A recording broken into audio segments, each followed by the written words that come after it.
We have an expert standing by to provide us his insights. Let's connect via Skype to Dr. John Nilsson-Wright, a Senior Research Associate at the Massachusetts Institute of Technology's Security Studies Program. It's great to have you with us, Dr. John Nilsson-Wright. Great to be here. Can I just correct one thing? I'm actually at Chatham House, not at MIT, and also at Cambridge University. Right, let me correct that. Thank you so much for joining us at this hour. First of all, let's start with the question. The Pyeongyang Declaration, was the content of it close to the kind of agreement that you were hoping to see? Well, I think most of us were surprised by the breadth and the extensiveness of this very substantial agreement in terms of what's been agreed between the two Koreas, the commitment by Chairman Kim to potentially visit the South sometime this year. Very importantly, I think those measures to improve security on the peninsula, confidence-building measures in the DMZ, in the West Sea, the possibility of a commitment by the North to dismantle its Pyeongyang reactor. All of those are very substantial agreements. So I think, yes, we can welcome this. It's a very bold and important first step. It's a sign of growing confidence between the two Koreas. But, and it's an important but, it does not deal with the fundamental issue, which of course is the question of denuclearization. So how much steps forward have we taken in terms of denuclearization and reducing military tensions, in your opinion? Well, we've got an indication that the North is willing to go the extra mile and perhaps at some stage provides the sort of reassurance that the Americans want, as well as, of course, the international community, which is an inventory, a listing of North Korea's nuclear stockpiles, how many nuclear weapons it has, and linked to that, we need a timetable for when the North would be prepared to give up that stockpile. The other question, of course, which remains unclear, is what the United States will do to provide its own reassurance, its reciprocal commitments to the North to encourage them to provide detail on that inventory.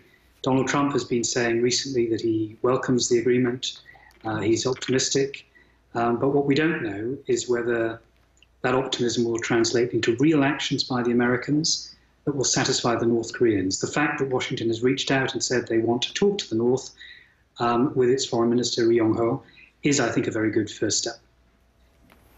So how does this latest meeting and its outcome compare to the previous inter-Korean summits, especially the ones held in Pyongyang back in the year 2000 and 2007? I suppose there are three things to single out. One is the fact that this was a longer visit compared to those previous two summits.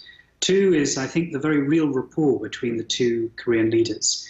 Obviously, this is not the first time they've met, so they've had the opportunity to get to know one another.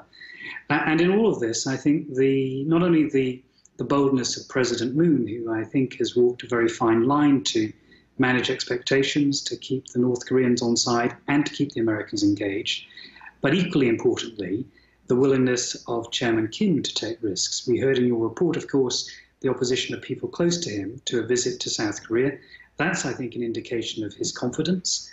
Of course, we have to wait to see whether, in fact, that visit will materialize.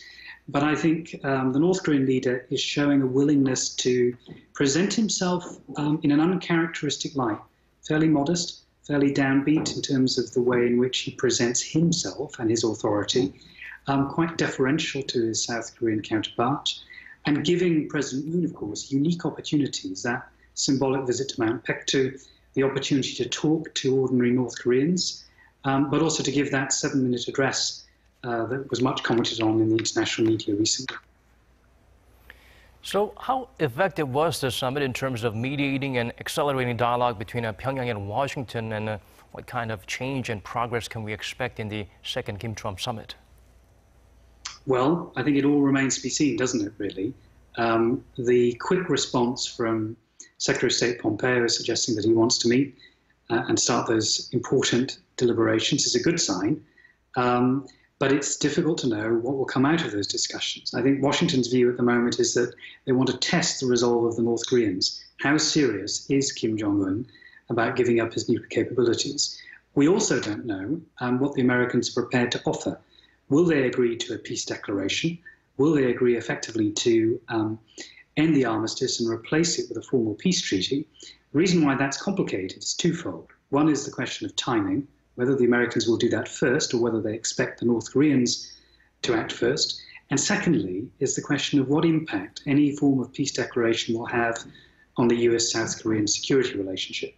Washington and Seoul, I think, recognize the importance of keeping that security relationship strong as a means of maintaining their deterrence and not weakening their military position in the face of the North Koreans.